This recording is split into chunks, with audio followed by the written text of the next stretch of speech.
ಇಂದೇ ಡೌನ್ಲೋಡ್ ಮಾಡಿ ಮತ್ತು ನಿಮ್ಮ ನೆಚ್ಚಿನ ಶೋಗಳನ್ನ ಆನಂದಿಸಿ. ಮನುಷ್ಯ ತೆಪ್ಪು ಮಾಡೋದು ಸಹಜ. ತೆಪ್ಪು ತಿದ್ಕೊಳ್ಳೋಕೆ ಅವಕಾಶ ಸಿಕ್ಕಾಗ ಅದನ್ನ ತಿದ್ಕೊಂಬಿಡ್ಬೇಕು. ಅದನ್ನೆಲ್ಲ ಬಿಟ್ಬಿಟ್ಟು ನಡೆದಿರ್ದನೆ ಮನಸ್ಸಾಗ ಇಕ್ಕೊಂಡು ಹಿಂಗೆ ಕೊರಗಿದ್ರೆ ಹೆಂಗೆ? ನಾವೀಗ ಯೋಟೆ ಯೋಚನೆ ಮಾಡ್ಕೊಂಡು ಕೂತ್ಕೊಂಡ್ರು ಹೋದ ಜೀವ ವಾಪಸ್ ಬರೋಕ್ಕಿಲ್ಲ. ಈಗ ತೆಪ್ಪು ಮಾಡಿದವ್ರಿಗೂ ಶಿಕ್ಷೆ ಸಿಕ್ಕಾಯ್ತಲ್ಲ, ಇನ್ನೂ ನಾವು ಅದನ್ನೇ ಯೋಚನೆ ಮಾಡ್ಕೊಂಡು ಕೂತ್ಕೊಂಡ್ರೆ ಏನೂ ಫಲ ಇಲ್ಲ. ಈಗ ನಿನ್ನ ಅವ್ವನಿಗೋಸ್ಕರ ನಿನ್ನ ಹೆಂಡ್ರಿಗೋಸ್ಕರ ಮೊದ್ಲಂಗೆ ಲವಲವಿಕೆಯಿಂದ ಇರಬೇಕು. ಮಾಡಿರೋ ಪಾಪ ಸೂಜಿಯಾಗಿ ಹಗಲು ರಾತ್ರಿ ಚುಚ್ಚುತ್ತಿದ್ರೆ ಹೇಗವ ಲವಲವಿಕೆಯಿಂದ ಇರಲಿ? ಹಸು ಮುಖ ನೋಡುವಾಗ, ಅಮ್ಮನ ಹತ್ರ ಮಾತಾಡುವಾಗ, ಛೇ ಎಂತ ಪಾಪಿ ನಾನು, ಯಾಕಿನ್ನೂ ಬದುಕಿದ್ದೀನಿ ಅನ್ನಿಸ್ತಿದೆ. ನೋಡ್ ಚಂದ್ರು, ನಡೆದೋಗಿರೋದನ್ನ ಬದಲಾಯಿಸಕ್ ನಮ್ಮ ಕೈಯಾಗ ಆಗಕ್ಕಿಲ್ಲ. ಮುಂದೆ ಆಗೋದನ್ನು ಬದಲಾಯಿಸೋ ಶಕ್ತಿ ನಮ್ಮ ತಾವು ಇರ್ತದೆ. ನಂಜವ್ವ ವಸು ನೀನು ಮಂಕಾಗಿರೋದನ್ನ ನೋಡಿ ಶಾನ ನೊಂದ್ಕೊಂಡವ್ರೆ. ಅವ್ರಿಗೋಸ್ಕರ ನೀನು ಚೆನ್ನಾಗಿ ಬದುಕಲೇಬೇಕು. ಸಿರಿ ಆಗ್ಲಿ ನಾನಾಗ್ಲಿ ನಿನ್ನ ಸುಮ್ಕೆ ಬಿಟ್ಟದ್ದು ವಸು ಬಾಳು ಚಂದಾಕಿರ್ಲಿ ಅಂತ. ನೀನು ನಿಜವಾಗ್ಲೂ ನೀನು ಮಾಡಿದ ತಪ್ಪಿಗೆ ಪ್ರಾಯಶ್ಚಿತ್ತ ಮಾಡ್ಕೊಳ್ಳೇಬೇಕು ಅಂತಿದ್ರೆ ವಸುಗೆ ಒಳ್ಳೆ ಗಣ್ಣಾಗಿ ಬದುಕು. ಅವಳ ಕಣ್ಣಾಗೆ ನೀರು ತರಿಸ್ದಂಗೆ ಜೀವನ ಮಾಡು. ನಿನ್ನ ಮಗಿಗೆ ನೀನು ಒಳ್ಳೆ ಅಪ್ಪ ಆಗು, ನಿಮ್ಮ ಅವ್ವನಿಗೆ ಒಳ್ಳೆ ಮಗ ಆಗು, ನಿನ್ನ ತಂಗಿಗೆ ಒಳ್ಳೆ ಅಣ್ಣ ಆಗು. ಈ ಜವಾಬ್ದಾರಿನ ನೀನು ಸರಿಯಾಗಿ ನಿಭಾಯಿಸ್ಬಿಟ್ರೆ ಸತ್ತು ಸ್ವರ್ಗದಾಗಿರೋ ನಮ್ಮ ಅಮ್ಮವರು ನಿನ್ನ ಕ್ಷಮಿಸ್ಬಿಡ್ತಾರೆ. ಅದ್ಯಾವ್ರು ನಿಂಗೆ ಒಳ್ಳೇದು ಮಾಡ್ತಾರೆ. ಇನ್ನು ಮ್ಯಾಕೆ ಹಿಂಗೆಲ್ಲ ಮುಂಕಾಗಿರೋದನ್ನ ಬಿಟ್ಟು ಮನೆಯವ್ರ ಜೊತೆ ಸೇರ್ಕೊಂಡು ಒಳ್ಳೆ ಜೀವನ ಕಟ್ಕ. ನಾನು ಹೇಳಿ ತಿಳಿತೆ, ನಡಿಯ ಮನ್ಸನೇ ಎಡ್ಬೋದು. ಅಯ್ಯೋ ನಾನು ಎಡಗ್ಬಿಟ್ಟೆ ಅಂದ್ಬಿಟ್ಟು ನಡೀದೇ ಇರಕಾಯ್ತದ? ಜೊತೆಲಿದ್ದವ್ರನ್ನ ಕೈ ಹಿಡ್ದು ಕರ್ಕ ಹೋಗ್ಬೇಕು. ನಾನು ಹೇಳಿದ ಅರ್ಥ ಮಾಡ್ಕೊಂಡಿದ್ಯಾ ಅನ್ಕೋತೀನಿ. ನಾ ಬತ್ತೀನಿ. ಪುಟ್ಟವ ಒಂದು ನಿಮಿಷ, ಕಂಟಿ ನನ್ನ ಕ್ಷಮಿಸ್ತಾರ? ಎಲ್ಲದಕ್ಕೂ ಕಾಲನ್ನೇ ಉತ್ತರ ಕೊಡ್ತದೆ. ನೀನು ಅವನ ತಂಗಿ ಮಕ್ಕದಾಗಿರೋ ನಗನ ಬಾಡ್ದಂಗೆ ನೋಡ್ಕೊಂಡ್ರೆ ಅವನ ಮನಸ್ಸಿನಾಗ ಆಗಿರೋ ಗಾಯನೂ ವಾಸಿ ಆಯ್ತದ.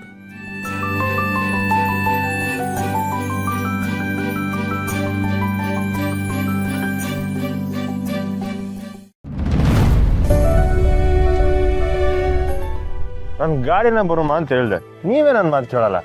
ಇನ್ನ ಎಷ್ಟು ದೂರ ಅಂತ ಸುಸ್ತ ಆಗಿಲ್ವಾ? ರೀ, ಈ ಸಮಯದಲ್ಲಿ ನಾನು ಎಷ್ಟು ನಡೀತೀನೋ ಅಷ್ಟು ನಾನು ಆರೋಗ್ಯಕ್ಕೆ ಒಳ್ಳೇದು. ನೀವು ಸುಮ್ಮನೆ ಚಿಂತೆ ಮಾಡಬೇಡಿ. ಹೌದು, ದೇವಸ್ಥಾನದಾಗ ಆಟೋದ್ ನಿಂತಿದ್ರಲ್ಲ, ಏನ್ ಕೇಳ್ಕೊಂಡ್ರಿ? ನಾನು ಕೇಳ್ಕೊಳ್ದೇನೆ ದೇವ್ರು ನನ್ಗೆಲ್ಲಾ ಕೊಟ್ಟಿದ್ದಾನೆ. ಕೇಳ್ಕೋಬೇಕು ಅಂತಿದ್ರೆ ನಿಮ್ಮ ಆಯುಷ್ಯ ಜೊತೆಗೆ ಮಗು ಆರೋಗ್ಯ ಚೆನ್ನಾಗಿರ್ಲಿ ಅಂತ ಕೇಳ್ಕೊತೀನಿ. ಹೌದು, ನೀವು ದೇವ್ರ ಹತ್ರ ಏನ್ ಕೇಳ್ಕೊಂಡ್ರಿ? ನನ್ನ ದೇವ್ರು ನನ್ನ ತಾಯಿ ಮಾತ್ರ. ನಾನು ಕೇಳ್ಕೊಳೋದಾದ್ರೆ ಅವ್ರ ತಮ್ಮ ಮಾತ್ರ ಕೇಳ್ಕೊತೀನಿ. ಸರಿ, ಅತ್ತೆ ಹತ್ರನೇ ಕೇಳೋದಾದ್ರೆ ಏನ್ ಕೇಳ್ಕೊತೀರಾ? ನಿಮ್ ಸ್ಥಾನದ ಮ್ಯಾಕೆ ನಾಯಿ ನರಿಗಳೆಲ್ಲ ಕೂರಕ್ ನೋಡ್ತಾವೆ, ಅದನ್ನ ಹೆಂಗಾರ ಮಾಡಿ ಉಳ್ಸ್ಕೊಳವ ಅಂತ ಕೇಳ್ಕೊತೀನಿ. ಏನು, ಅತ್ತೆ ಸ್ಥಾನದ ಮೇಲೆ ಕಣ್ಣಾಕಿದಾರ? ಏನ್ರಿ ಹೇಳ್ತಿದ್ದೀರಾ? ರಾಧಾ ಈಡ್ ದಿನ ಮನೆ ಹಾಳು ಮಾಡಿದ್ ಸಾಲ್ದು ಅಂತ ಈಗ ಊರಾಳು ಮಾಡಕ್ಕೆ ನಿಂತವಳಂತೆ. ಎಲೆಕ್ಷನ್ ಅಲ್ಲಿ ನಿಂತು ನಮ್ಮ ಒಬ್ಬನ ಸ್ಥಾನ ಕಿತ್ಕೋತೀನಿ ಅಂತ ಹೇಳೋಳೆ. ಅವಳಿಗಿನ್ನೂ ಈ ಅಧಿಕಾರದ ಮೋಹ ಬಿಟ್ಟಿಲ್ವಾ? ಅತ್ತೆ ಸತ್ತಿದ್ ಬೇಜಾರಾಯ್ತು ಅಂತ ಬಂದ್ ಕಣ್ಣೀರ್ ಹಾಕಿದ್ಲು, ಈಗ ಅವ್ರ ಜನಕ್ಕೆ ಕಣ್ಣಾಕಿದಾಳ. ಬೆಕ್ಕು ಕದ್ದು ಹಾಲು ಕುಡಿಯೋದನ್ನ ನಿಲ್ಸೈತಂದ್ರೆ ನಂಬಕಾಯ್ತದ? ಅವಳ ಮಸ್ಲೆ ಕಣ್ಣೀರ್ ಏನಿದ್ರು ನಮ್ಮನ್ನ ಮೆಚ್ಚ ಕಟೆಯ. ಬಿಡ್ರಿ, ಅವಳು ಏನೇ ಮಾಡಿದ್ರು ಯಾರು ಮೆಚ್ಚಲ್ಲ. ಅವಳ ಬುದ್ಧಿಗೆ ಜನನೇ ಸರಿಯಾಗಿ ಪಾಠ ಕಲಿಸ್ತಾರೆ. ಇಲ್ಲ ಕಣ್ರಿ, ಪೈಪೋಟಿ ಇದ್ರೆ ಜನ ಬೇರೆಯವ್ರಿಗೆ ಓಟ್ ಹಾಕ್ತಾರೆ. ಆದ್ರೆ ಈಗ ರಾಧಾ ಒಬ್ಳೇ ಇರೋದು. ಅವಳೇನಾದ್ರೂ ಕುತಂತ್ರ ಮಾಡಿ ಸೀಟ್ನಾಗ ಇಡ್ಸ್ಕೊಂಡ್ಬಿಟ್ರೆ ಕಷ್ಟ. ಅದಕ್ಕೆ ನಾನು ನಿಮ್ಗೆ ಹೇಳಿದ್ದು, ವಿದ್ಯೆ ಅನ್ನೋದು ತುಂಬಾ ಇಂಪಾರ್ಟೆಂಟ್ ಅಂತ.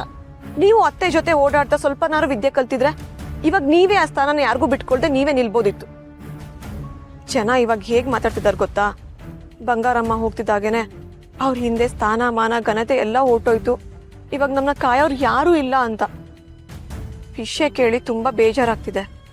ಅತ್ತೆ ಎದ್ದಿದ್ರೆ ಆ ರಾಧೆ ಅತ್ತೆ ಸ್ಥಾನಕ್ಕಲ್ಲ, ಅವ್ರ ಹತ್ರನೂ ಸುಳಿಯಕ್ ಆಗ್ತಿರ್ಲಿಲ್ಲ. ಎಲ್ಲ ನಮ್ಮ ಹಣೆ ಬರ ಅಷ್ಟೆ.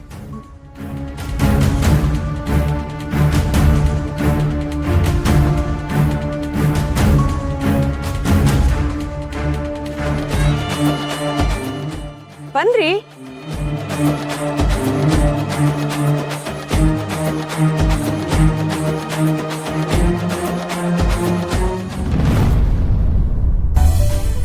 ನಿಜವಾಗ್ಲೂ ನಾಳೆ ಬರ್ತಿದ್ದೀರಾ ಸಚಿನ್?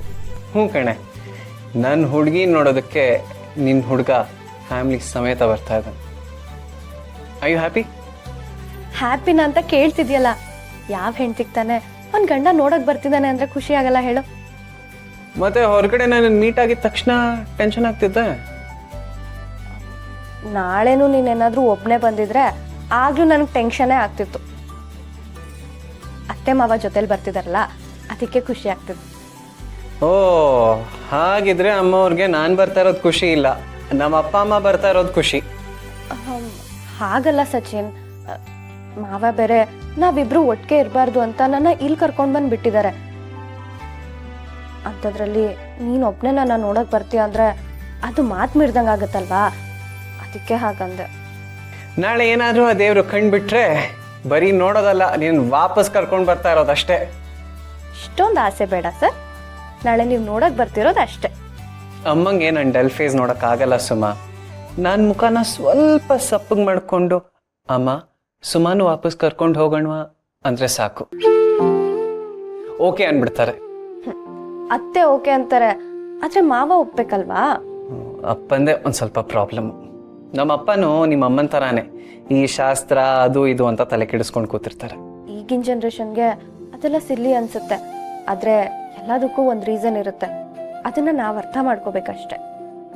ನಂಗೆ ಅದೆಲ್ಲ ಗೊತ್ತಿಲ್ಲ ಕಣೆ.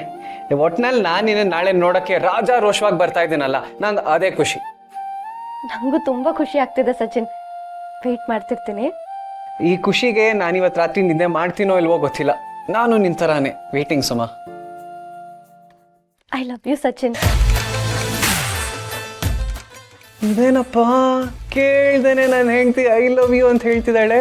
ಹಾಂ, ಹೇಳ್ಬೇಕು ಅನ್ಸ್ದಾಗ ಹೇಳ್ಬಿಡ್ಬೇಕು. ಓ ಹೌದಾ?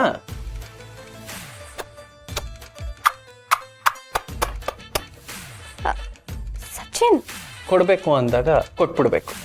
ನಿಂಗೂ ಕೊಡಬೇಕು ಅನ್ಸಿದ್ರೆ ಕೊಡು ಸುಮ, no problem. Okay bye. Hello, ಅಯ್ಯೋ ನಿನ್ನ